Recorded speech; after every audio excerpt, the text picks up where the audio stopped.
तो दोस्तों आज भारत ने एक बहुत ही बड़ा फैसला ले लिया है और एक बात तो भारत ने साबित कर दी है कि हम कोई ऐसा काम नहीं करेंगे जिससे मीटिंग में बखेड़ा खड़ा हो और मीटिंग खराब हो जाए। दरअसल भारत जब से G20 का अध्यक्ष बना है तभी से सारे के सारे पश्चिमी देश भारत पर यह दबाव डाल रहे हैं कि भारत रशिया की खुलकर आलोचना करे रूस और यूक्रेन की लड़ाई के ऊपर, जबकि भारत का मानना है कि रूस और यूक्रेन की लड़ाई को शांतिपूर्वक तरीके से जितने जल्दी हो सके उतने जल्दी खत्म कर देना चाहिए। परंतु पश्चिमी देश जबरदस्ती G20 के अंदर रूस और यूक्रेन के युद्ध को घसीटना चाहते हैं, जबकि भारत का मानना है कि G20 का असली मुद्दा है कि दुनिया भर की अर्थव्यवस्थाओं को किस प्रकार से आगे बढ़ाया जाए और भारत चाहता है कि इसी मुद्दे के ऊपर G20 के मीटिंग में बातचीत हो। परंतु अभी यूक्रेन की जो उप विदेश मंत्री भारत आई थी एमिन झापारोवा जी, उन्होंने भारत के सामने गुहार लगाई कि भारत प्लीज एक बार हमें मौका दे दीजिए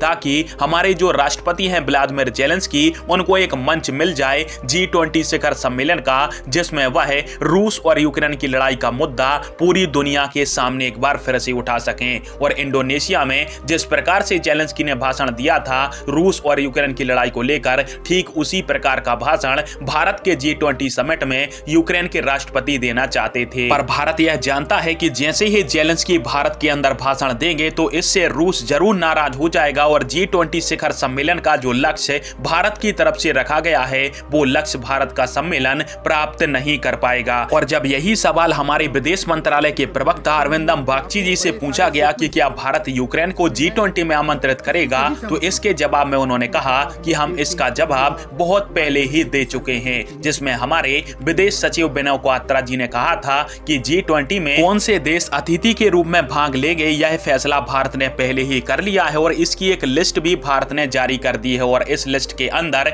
अब ना तो कोई वृद्धि की जाएगी और ना ही किसी अन्य देश को शामिल किया जाएगा और इस लिस्ट के अंदर यूक्रेन शामिल नहीं है। यानी बात साफ है कि भारत यूक्रेन को G20 समिट में नहीं बुलाने वाला। बाकी आप सभी किस टॉपिक के अंदर क्या राय हो और G20 में भारत ने यूक्रेन को आमंत्रित ना करके क्या सही कदम उठाया, कमेंट बॉक्स में फिर आप दीजिएगा। वीडियो देखने के लिए धन्यवाद। जय हिंद, वंदे मातरम।